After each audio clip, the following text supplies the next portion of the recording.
कोई भी प्रयास करोगे आप, वो प्रयास पूरा होगा ही नहीं।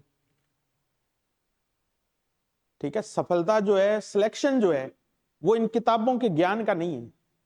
सबसे पहले सिलेक्शन जो आपके लिए है कि कल जो आप थे और जो आगे आप बनना चाहते हैं, उन दोनों में से पहले आप चुनाव करो।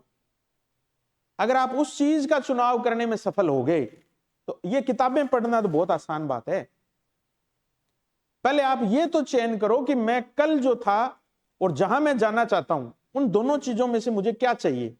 अगर मैं कल था, सुबह उठा था, नाश्ता किया था, खाना खाया था, मोबाइल चला लिया था, रील बना ली थी, फ्रेंड्स के साथ बाहर चला गया था, अगर वही चीजें अपने आज कर रहे हैं तो आपने उस सफलता को तो नहीं चुना है। निश्चित बात है, उस लक्ष्य को तो नहीं चुना आपने। जो कल थे आप आज वही हो। और जब आप चीजों को बदलना शुरू करोगे, सबसे पहले चीजें आपसे त्याग मांगेगी, आपसे समर्पण मांगेगी, डेडिकेशन मांगेगी आपका। अगर वो समर्पण त्याग आप में नहीं है ना, सुबह अगर आप अपनी नींद नहीं छोड़ सकते, अगर आप थोड़े समय के लिए अपनी भूख प्यास नहीं छोड़ सकते, तब तक आप लक्ष्य तक पहुंचने का जो मार्ग है वो मार्ग छोड़ो, आप अपनी सफलता का 1% पार्ट भी पूरा नहीं कर रहे। और याद रखना, त्याग हमेशा दर्द देता है, पेन देगा हमेशा आपको। जो आपकी रूटीन लाइफ थी उससे आपको परेशान करेगा वो, लेकिन बिना त्याग और समर्पण के, बिना संघर्ष के आप उस सफलता तक भी नहीं पहुंच पाओगे। ठीक है ना? तो अपने संघर्ष को, अपने त्याग को करोगे, दर्द खत्म हो जाएगा। होता है हमारी बॉडी में कोई पेन होता है, एक दिन रहेगा, 2 दिन रहेगा, वो समाप्त हो जाएगा, लेकिन क्या वो समय स्थायी रहा? वो समय चला गया है। उस समय की वैल्यू अगर आपने पहचान ली है तो फिर आपके लिए सब चीजें पॉजिटिव है। समय ही है सब कुछ। अगर आप में ये करने की क्षमता है कि मैं चीजों को छोड़ सकता हूं, मेरी जो चीजें हैं जो मुझे पीछे खींच रही है, हमेशा कहता हूं कि कुछ चीजों को अपनी कॉपी पे लिखूं कि ऐसी क्या चीजें हैं जो 24 ओवर में मुझे कोई काम करने से रोक रही है। आप उनकी एक लिस्टिंग बनाओ और उस पर आप खुद ही अपना काम करना शुरू करो, कोई दूसरा नहीं करेगा। आप उसमें से छोड़ते जाओ कि मैंने ये चीज छोड़ दी है, मेरी इन 24 घंटों में कम से कम मैं इन चीजों के ऊपर काम नहीं करूंगा आज के बाद। और उसको फिर प्रण ले लो और उसको फिर करो ही मत, वो आपकी आदत में भी आ जाएगी। अगर आप कह रहे हो मेरे से मोबाइल नहीं छूट रहा है मान लो, या मुझे आदत है कि मैं हर 15 मिनट बाद में मोबाइल उठा लेता हूं, तो आप 1 दिन के लिए, 2 दिन के लिए, 4 दिन के लिए उस मोबाइल को अपनी जिंदगी से वैसे ही बाहर कर दो ना। किसी को दे आओ अपना मोबाइल, ठीक है, बंद करके दे आओ। फिर आपके पास क्या बचेगा करने को? 1 दिन 2 दिन आपका दिमाग इस चीज को लेकर परेशान रहेगा कि मेरे मोबाइल में, मेरे पास मोबाइल नहीं है। फिर जब आप इस चीज में अपना काम करना शुरू कर देंगे तो आपको मोबाइल भी याद नहीं आएगा। और भक्ति और तपस्या वही है जो वर्तमान को भूल जाए। पढ़ाई अपने आप में एक तपस्या है, यह बात आप चाहे स्वीकारो चाहे मत स्वीकारो। इस तपस्या को करने के कुछ नियम कानून कायदे हैं, उन कायदों को आप फॉलो करोगे ना, तभी आप अपनी चीज पॉजिटिव कर पाओगे।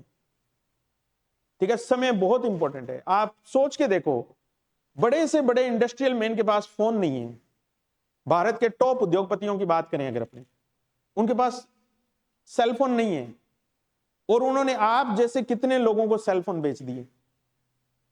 हर जेब के अंदर उन्होंने फोन पहुंचा दिया और उनके खुद के पास फोन नहीं है उनके पास। क्यों नहीं है? क्योंकि वो अपने 24 घंटों की 1 मिनट की कीमत जानते हैं। और आपके पास जब तक 2 GB 4 GB 6 GB नेट है ना, तब तक आपको उस समय की कदर नहीं है। जब वो खत्म हो जाता है तब तो अपने ये सोचते हैं कि लो खत्म हो गया, अब क्या देखें, फिर अपने कोई दूसरे काम में लग जाते हैं।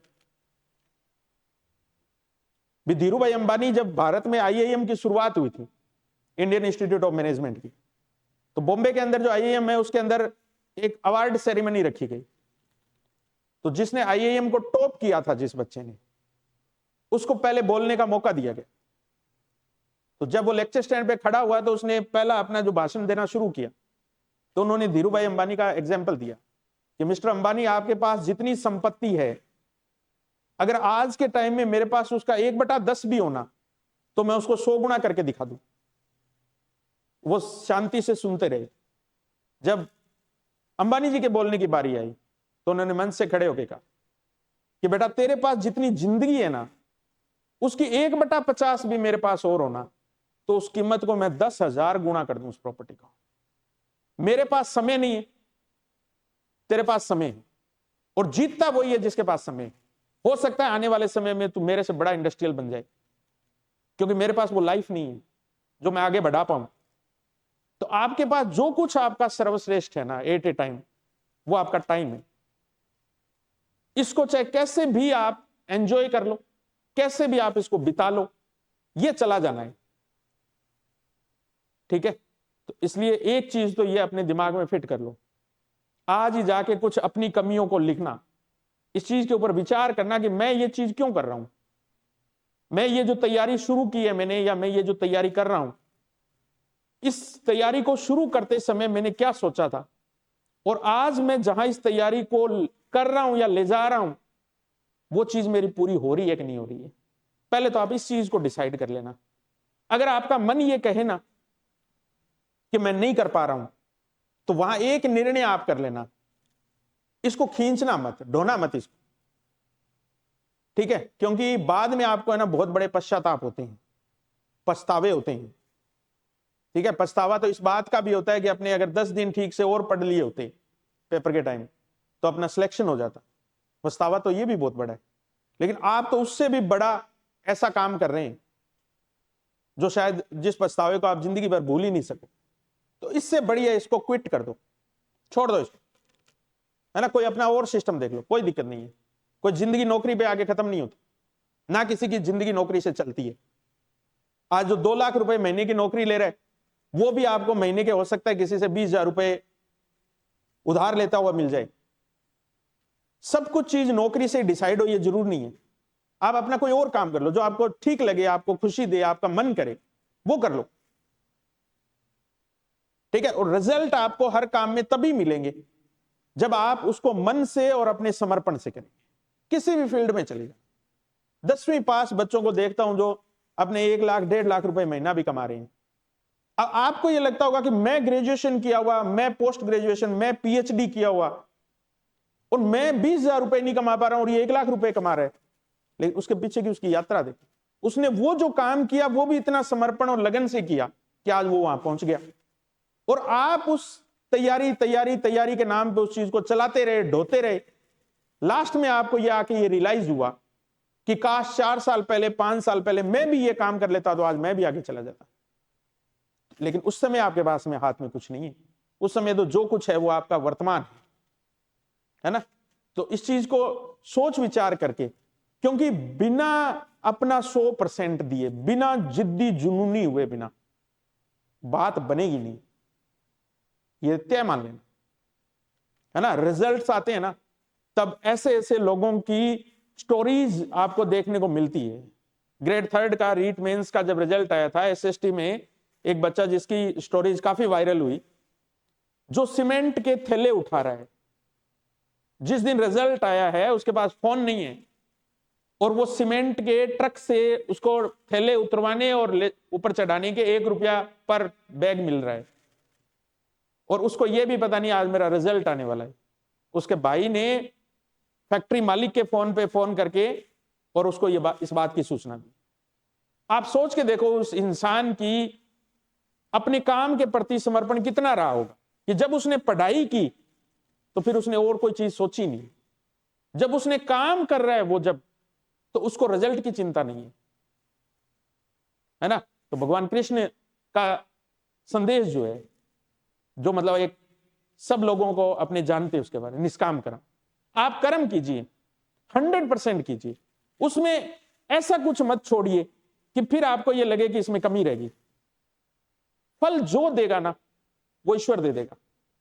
और एक चीज तो तय मान लेना, और कोई देवता की मैं कह नहीं सकता, अगर अपने मां सरस्वती को कोई चीज अर्पित की है ना, अपनी मेहनत अर्पित की है, तो किसी भी रूप में लौटाए, आपको लाइफ के कुछ ही के दिनों के अंदर वो चीज वापस जरूर मिलेगी।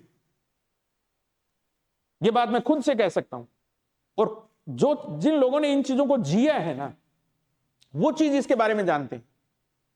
आप अभी तक बाहरी चीजों को जी रहे हैं, आप तक इस ग्राउंड के अंदर आप आए नहीं है। आपको पता ही नहीं है लड़ाई कैसे लड़ी जाती है, आपको पता ही नहीं है कि हथियार जब सामने से एग्जामिनर के पास होते हैं तो कितने प्रकार के होते हैं। आप लाठी लेके युद्ध करने चले गए, आपसे बेहतर योद्धा इस मैदान में बैठे हैं जिनके पास तमाम हथियार हैं। उनको पता है सामने वाला अगर बाण मारेगा तो मेरे पास बाण भी है, सामने वाला गोली चलाएगा मेरे पास गोली है। जब आप ये तमाम सारी चीजें लेके जब उतरोगे ना, तब आपको पता चलेगा कि रियल तैयारी क्या है।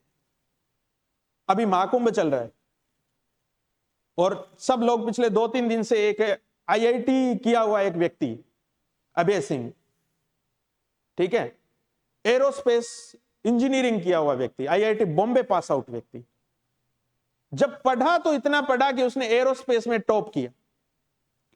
लगन और रुचि देखिए आप काम के प्रति। जब उसने यह सोचा कि मुझे इंजीनियरिंग नहीं करनी है, मुझे visual communication, video communication, animation की दुनिया में जाना है, मुझे खुद का एक स्टूडियो बनाना है, जो उसका फील्ड नहीं था, एरोस्पेस टेक्नोलॉजी, स्पेस इंजीनियरिंग की टेक्नोलॉजी, और वो टेक्नोलॉजी बिल्कुल डिफरेंट है, लेकिन उसके लिए भी उसने काम किया तो पूरी आईआईटी बॉम्बे को टॉप किया उसने। जब टॉप कर लिया और वो कुछ ऐसे वैज्ञानिकों की रिसर्च पढ़ने लगा जिन्होंने नोबेल प्राइज जीते थे, तो उसको ज्ञान हुआ कि जब इंसान अपने नॉलेज के एक्सट्रीम पर पहुंच जाता है, जब इंसान अपने ज्ञान के सर्वोच्च पर पहुंच जाता है, तब उसको ईश्वर की अनुभूति होती है, तब उसको पता चलता है कि भगवान एक्चुअल में क्या है। तो जब उससे पूछा जा रहा है कि भगवान कैसे मिलते हैं, तो वो कह रहा है खूब सारा पढ़ो। मतलब उनकी जो बातें हैं वो आपको हो सकता है वो मजाकी मूड में ऐसे हंसते हुए बोलते हैं, आप सर्च करना उनको जाके, आपको पहली नजर में ये लगेगा कि क्या आप बोल रहे हैं, कैसे बोल रहे हैं, ये आईआईटी पास आउट लग रहा है क्या? लेकिन हकीकत ये है कि उनके शब्दों के ऊपर जब आप सोचोगे, और वो कौन सोच पा रहा है, जिसने उस फील्ड के अंदर मेहनत की है। और जब उनको यह एहसास हो गया कि एक साइंटिस्ट भी रिसर्च करके टॉप पे जाके अध्यात्म को चुनता है, तो मैं उस नोबेल प्राइज विनर तक पहुंचूं उससे पहले मैं अध्यात्म को चुनूं। आप पैसे से, नौकरी से, वो इंसान चाहे वो नौकरी प्राप्त कर सकता है, जितना चाहे उतना पैसा कमा सकता है, लेकिन उसकी रुचि, उसका विषय कुछ और था, उसने उसका चयन किया, आज वो खुश है। तो आप ये मत सोचिए कि आप ये नौकरी आपके लिए सब कुछ है। मैं बता रहा हूं 99% नौकरी करने वाले भी दुखी हैं, ठीक है, ये कोई पैमाना नहीं है। हाँ ठीक है, हमने सोशल एक स्टेटस बना दिया इस चीज का कि जिसके पास नौकरी है वो बहुत कुछ है, और होनी भी चाहिए। आज के टाइम में पूंजीवादिता का जो दौर है उसके अंदर आपके पास 2 रुपए नहीं है तो आपकी पूछ नहीं है, ठीक है। तो अगर आप यहां से उठ के और वहां तक पहुंचना चाह रहे हैं तो आपको अपना समर्पण देना पड़ेगा, आपको वो मेहनत, वो चीजें करनी पड़ेगी जिसके लिए आप ये हो। और उपलब्धियां ही इंसान का कद तय करती है, ये मान लेना आप।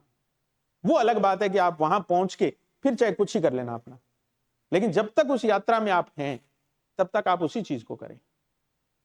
लोग अक्सर आपको इंस्टाग्राम, यूट्यूब, इन्फ्लुएंसर वगैरह जितने भी हैं, अपने एक टाइम उनके साथ बिता देते हैं। अगर एक बार अपने कोई फेसबुक का और का कोई पेज ओपन कर लिया, आपको पता भी नहीं चलता है कि घंटे कब बीत जाते हैं, 20 मिनट कब बीत जाती है। आप उन लोगों की स्ट्रगल स्टोरीज को देखें जिन्होंने इस यात्रा में आपको हेल्प देंगे। वो लोग, उनको देखोगे तब आपको पता चलेगा इन चीजों का, ठीक है। मैं चाहे कितनी ही बातें बोल दूं, हो सकता है घंटे भर, 2 घंटे, 1 दिन, 2 दिन या आपके दिमाग में असर रखेगी, आप वापस अपने उसी दुनिया में आ जाएंगे। फिर ऐसे बार बार आपको कोई नहीं कहेगा। जो मोटिवेशन आपके मन से आएगा, अंदर से आएगा, फिर आपको किसी चीज की जरूरत नहीं है, अपने आप ही कर लोगे। और देखते ही पता चलना चाहिए कि आज मैं जिस इंसान से मिला हूं ना, उसके मन में एक आग है, उसके मन में एक जुनून, जिद्द है कि मुझे ये चीज करनी है। सिलेक्शन वो ही करवाते। और एक चीज जो मैं पहले वीडियो में भी कहता हूं, ये जो इकोनॉमिक कंडीशन वाली जो शर्त है ना, आर्थिक स्थिति वाली शर्त, चाहे आपकी फीस को लेके हो, चाहे आपके कोई किताब खरीदने से संबंधित हो, कोई कोचिंग करने से संबंधित हो, किसी भी चीज से संबंधित हो, आप इसको कभी अपने दिमाग में इस रूप में मत लाइए कि मैं इस दृष्टि से कमजोर हूं। नहीं हुआ, नहीं हूं। आप देख लेना, अगर आप इस देश और दुनिया पर जितने लोगों ने शासन किए हैं, जितने लोगों ने, वो सब अंधेरे से निकल के आए हुए लोग हैं। एक भी व्यक्ति ऐसा नहीं मिलेगा जिसने रोशनी में जन्म लिया और जिसने रोशनी को खोज दिया हो। रोशनी वही खोजेगा जिसके पास अंधेरा है, क्योंकि अंधेरे की पहली शर्त ही यही है कि आपको रोशनी की खोज करनी पड़ेगी। तो जिस अंधेरे में आप जी रहे हैं ना, इससे बाहर निकलने का जरिया एक ही है कि आपको अपनी लाइट खुद बनना पड़ेगा। ठीक है, भगवान बुद्ध जब निर्वाण को प्राप्त हो रहे हैं, है ना, तो उनका शिष्य जो हर टाइम उनके साथ रहता है, कौन कौन? उनका मौसेरा भाई, है ना। वो कह रहा है कि प्रभु मुझे भी बता के जाओ कि इस अवस्था को मैं कैसे प्राप्त करूंगा। तो उन्होंने कहा था तत्व ब्रह्मसि, तुम भी ब्रह्म हो, खोज लो। मैंने खोज लिया, इसलिए मैं ब्रह्म को प्राप्त हो गया। अब मैं कैसे बता दूंगा कि कैसे खोजना है? वो तो खुद को खोजना पड़ेगा। तो ये जो चीज है ना, ये आपको खुद की खुद में पैदा करनी पड़ेगी, और हो जाएगी। ऐसा कोई बड़ी चीज नहीं है। जिस व्यक्ति ने 8 साल में बीए की हो, फेल होता गया होता गया होता गया, और 8 साल के दरमियान उसको यह पता चला कि सफल भी हुआ जा सकता है। ठीक है, और जब उसने सफलता की मेहनत शुरू की, ठीक है, जिसका स्ट्रगल स्टोरी मैं अपने एक आइडियल के रूप में मानता हूं, दलपत सिंह राठौड़ उनका नाम है। ठीक है, जो आरएएस 2010 बैच में राजस्थान के टॉप 10 रैंकर में थे। 8, 9 साल, 10 साल उन्होंने 10वीं 12वीं और ग्रेजुएशन करने का टाइम, जो मूलतः हमारा 5 साल 6 साल का होना चाहिए, वो टाइम उन्होंने 12 साल में क्रॉस किया। ठीक है, और उसके बावजूद भी उन्होंने सफलता अर्जित की। बहुत सारे उदाहरण है ऐसे, उनका तो एक मैंने एग्जाम्पल बताया आपको। तो इस चीज को है ना, अपने अंदर उलझाओ मत,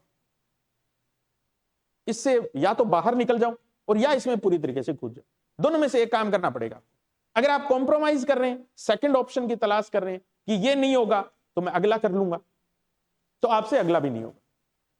अगर कोई ये कहता है ना कि एक बार मैं ये सेकंड ग्रेड वाला पेपर दे लूं, पहले फर्स्ट ग्रेड वाला दे लूं, फिर अगर ये ठीक हो गया तो बढ़िया बात है, नहीं हुआ तो मैं सेकंड ग्रेड की तैयारी कर लूंगा। सेकंड ग्रेड चली गई, फिर उसने सोचा कि चलो सेकंड ग्रेड में तो नहीं हुआ, अपनी तैयारी तो की हुई है ही, अब अपने रीट पे या थर्ड ग्रेड वाले पे और मेहनत कर लेते हैं। तो इससे अच्छी बात यह थी कि आप शुरू से ही रीट की तैयारी पे आ जाते। मेरा एक क्लोज फ्रेंड, ठीक है, जो एट ए टाइम मुंबई में बॉलीवुड की दुनिया का बहुत शानदार कंटेंट स्क्रिप्ट राइटर है। हमारी अक्सर पहले फोन पे बातें होती थी, अब तो बहुत टाइम हो गया उससे बात हुए। गौरव सोलंकी, कभी आप सर्च करना। वो ही आईआईटी बॉम्बे से पास आउट। पहली बार जब मेरी जॉब लगी थी तो उनके और मेरे फैमिली टर्म्स थे, तो उनके पापा ने कोई उसको फोन किया कि सुनील टीचर बन गया है। उसने मेरे को कॉन्ग्रेचुलेट करने के लिए फोन किया। लैंडलाइन फोन होते थे, बात हो गई। फिर मैं तैयारी करता रहा। दूसरी बार 2-1 साल बाद में फिर मेरा सेकंड ग्रेड में सिलेक्शन हुआ, तो उसके पापा ने फिर उसको बताया, तो उसका फिर मेरे पास फोन आया। अब उन लोगों को नहीं पता है, आईआईटीएन को, कि क्या थर्ड ग्रेड होता है, क्या सेकंड ग्रेड होता है, क्या फर्स्ट ग्रेड होता है। उनको तो ये है कि ठीक है, ये एक पायदान ऊपर चढ़ गया है। फिर 2 साल बाद, 1 साल के दरमियान मैंने तीसरा एग्जाम क्रैक किया, फिर उनका फोन आया। तो फिर तीसरी बार उसने मेरे से पूछा, वो बात आज भी मेरे याद है, कि ये क्या सिस्टम होता है कि तू 1 साल बाद में, हर 1 साल बाद में नौकरी चेंज कर लेता है। मैंने कहा ये नौकरी चेंज नहीं हो रही है। बोले तो? मैंने कहा पहले मैं ग्रेड 3rd में लगा, फिर मैंने तैयारी की, मैं ग्रेड 2nd में लगा, फिर मैंने तैयारी की, मैं ग्रेड 1st में लगा। उसका सामने से प्रश्न था कि इसके बाद अब? तो मैंने कहा एजुकेशन में तो लास्ट यही होता है, तो अब क्या करेगा? तो मैंने कहा अब मैं सिविल सर्विस की तैयारी करूं। उसने एक बहुत गजब की बात की। उसने कहा सुनील, अगर ये तेरे को करना था तो उस 4 साल पहले तूने ये क्यों नहीं सोचा कि मैं यहां आ जाऊं? अगर 4 साल पहले तू उसी चीज की तैयारी पे लगता तो ये स्टेप बाय स्टेप जो ऊपर चढ़े थे शायद ये चढ़ने की जरूरत नहीं पड़ती, या तो वहां पहुंच जाता, अदरवाइज उससे नीचे वाला पायदान तो तू प्राप्त कर लेता।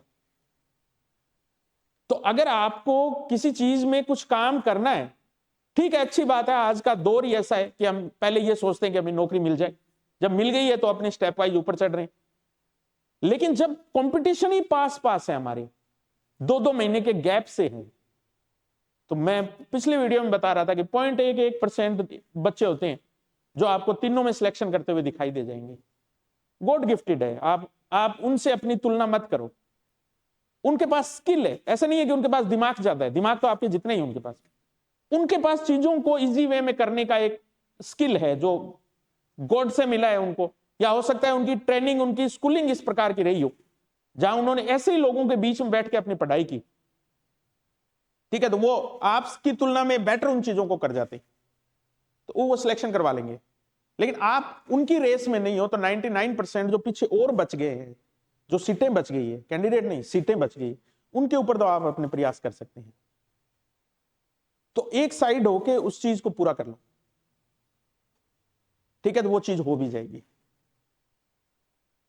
ठीक है, तो जाके थोड़ा सा है ना इस चीज के ऊपर मंथन करना है ना कि हमें क्या करना चाहिए। तैयारी में आप लगे हुए, ऐसी बात नहीं है कि आप तैयारी नहीं कर रहे हैं, तैयारी कर रहे हैं आप, लेकिन शायद वो मोशन नहीं है, वो फ्लो नहीं है जो हमें रेस जीतने के लिए चाहिए। एक खिलाड़ी जब रेस दौड़ना शुरू करता है ना, उससे पहले उसने क्या किया था वो ज्यादा इंपॉर्टेंट है उस 10-20 सेकंड के टाइम पीरियड की तुलना में।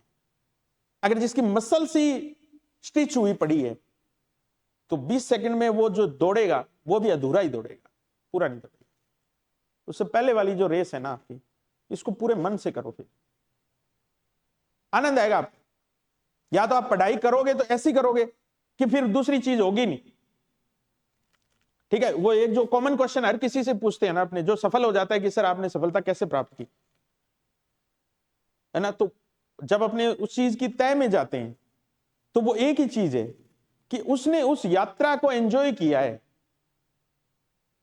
ठीक है, उसने एक भार के रूप में आपको उसके अपने जीवन में नहीं लाया। वो अगर आपके सर के ऊपर 20 किलो का वेट रख के और आपको कहे कि आप चलते जाओ, अगर आपको यह लगेगा कि मेरे सर के ऊपर 20 किलो का वेट है और उसका भार आपको लग रहा है, तो आप बहुत ज्यादा देर नहीं चल पाओगे। और अगर आप किसी और दुनिया में खोएं और आपको पता ही नहीं है कि मेरे सर पे कोई भार है, तो आप किलोमीटर चल लोगे तो भी आपको इस चीज का एहसास नहीं होगा। तो इस पढ़ाई को अपने ऊपर एक भार के रूप में मत लो, एक स्ट्रेस के रूप में मत लो। अगर इसको करना है तो पूरे आनंद के साथ करो फिर।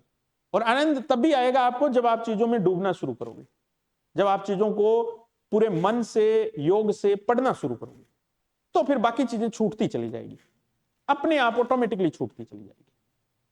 ठीक है, अब रास्ते का चुनाव अपने को करना है। तो पहले तो यह चुनाव करना कि मैं आज हूं वैसा ही मुझे आगे चलना है, या फिर मुझे अपने आप को बदलना है। पहले इसका सिलेक्शन कर लेना, फिर यह सिलेक्शन हो जाएगा। ज्यादा मुश्किल काम नहीं है, 2-4 ढंग की किताबें रट लोगे, इतने में ऑब्जेक्टिव पर्सन अपने नोट्स कर रहे हैं, सारी चीजें कर रहे हैं A to Z, इतने में अपना काम हो जाएगा। लेकिन पहले जो काम आपको करना है, ये तो मेरा काम है जो मैं कर रहा हूं, लेकिन इससे रिजल्ट सबको नहीं मिलते। ये पीले पन्ने वाली किताबें, ये नोट्स, ये टेस्ट सीरीज, ये सबके पास है। फिर क्या हो जाता है कि रिजल्ट आता है तब 1% लोग लिस्ट में होते हैं, बाकी 99 में आउट होते हैं। रीजन यही है कि उन्होंने ठीक तरीके से जब काम किया तो वही किया, आपने उसके साथ ऑप्शन के तौर पे और बहुत सारे काम किए, तो आप कंसंट्रेट नहीं कर पाए, इसलिए आपसे हुआ नहीं। और लड़ाई कोई बहुत लंबी नहीं है, 1 ईयर, सिर्फ 1 साल, 1 साल और आगे के 30 साल। अब आप चयन कर लो कि मुझे ये 1 साल ऐसे ही निकालना है या आगे के 30 साल मुझे सुखी जीवन से जीने हैं। फिर चाहे कुछ ही कर लेना, घूमना फिरना आराम से। अगर आपको आगे नहीं, बहुत संतुष्टि वाले जीव होते हैं, उनका एक ही टारगेट है कि मैं एक बार लग जाऊं बस, उसके बाद में अपने जयराम जी की अपनी लाइफ जिएंगे, लाइफ जीना। ठीक है, जब आपको ये लगे कि उस लाइफ को जीने में मजा नहीं आ रहा है, मुझे ये काम करना चाहिए, मेरे को बोलते हैं कि आप पढ़ाते क्यों, आपके पास तो सब कुछ है, लेकिन मैं पढ़ाऊंगा नहीं तो मैं क्या करूंगा, मेरे दिमाग में दूसरा प्रश्न ये आता है कि मैं पढ़ाऊंगा नहीं तो मैं क्या करूंगा, क्योंकि मुझे आनंद ही उस चीज में आता है। दूसरा कोई काम अगर मुझे कोई कहेगा कि आप बिजनेस कर लो, आप कोई दुकान कर लो और खोल दो, या मैं कोई और सिस्टम भी तो कर सकता था। 20 के 70 लाख रुपए इन्वेस्ट करके अगर मैं ये काम कर रहा हूं, तो इसकी जगह मैं अगर कोई दूसरा काम भी करता तो शायद इससे ज्यादा मैं उसमें ठीक कर पाता। लेकिन मुझे उस चीज में आनंद नहीं आता।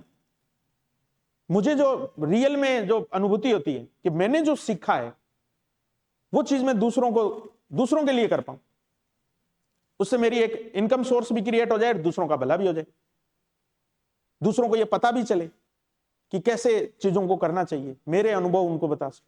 बस इतनी सी लड़ाई है। बाकी कोई इसमें बहुत बड़ी वो चीज नहीं है कि अपनी किसी लालचवश ये चीजें कर रहे हैं। आप 20 लोग 25 लोग हो तो भी मैं ये कर रहा हूं, 5 लोग होंगे तो भी मैं ये कर रहा हूँ, अगर आप 100 होंगे तो भी मैं ये कर रहा हूं। ठीक है, इसमें कोई वो चीज नहीं है। तो अपना जो दैनिक चीजें है ना, उनको as a enjoy, as a yatra, फिर इसी में लगाओ अपना सब कुछ। जो इन्वेस्टमेंट है, आपकी सेविंग है कोई की हुई, इसी में लगा दो। छोड़ो, आप मत सोचो कि मुझे एडिडास के जूते लाने 4000 के, मुझे कोट लाना है। आप अपना छोटी मोटी जो भी सोर्सेज है, जो भी इनकम है, चाहे आपकी नहीं कह रहा हूं, आपके परिवार की है मान लो, आप एक बार के लिए उनको ये विश्वास दिलाओ कि मैं ये जो कर रहा हूं ये मन से कर रहा हूं और इसका रिजल्ट लेके आऊंगा। पूरे भारत में बिहार के लोग सबसे ज्यादा IITN और सबसे ज्यादा IAS IPS क्यों है? इसका रीजन खोजना। क्योंकि वो जब वहां बिहार से अपना मूल स्थान छोड़कर, चाहे वो दिल्ली आए, कोटा आए, कहीं भी आए, तो वो इस सोच के साथ आए थे कि अगर वापस जाएंगे तो हमारा वहां कुछ नहीं है। ठीक है, हमारे ठोकरों के सिवाय हमारे पास और कुछ नहीं है। अब अगर जो कुछ था हमारे पास वो हम साथ ले आए और इसको अगर डबल ट्रिपल 20 गुना करके जाएंगे इस इन्वेस्टमेंट को, तब तो हम अपनी लाइफ है। अदरवाइज अपने को रोजमर्रा के काम करने हैं। जब उस जुनून के साथ आप सिस्टम को मैनेज करोगे ना, तब ये चीजें हो जाएगी आपसे।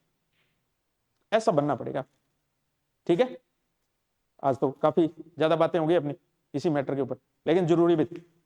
ठीक है, तो आप जरूर करना इस चीज को, है ना। ईश्वर हमेशा, मैंने कहा कि साथ देता है, ऐसा नहीं है। हो सकता है उसमें थोड़ा सा समय लग जाए, साल भर 2 साल, एक वैकेंसी में आप असफल हो, मेहनत की हुई मेहनत कहीं नहीं जाएगी।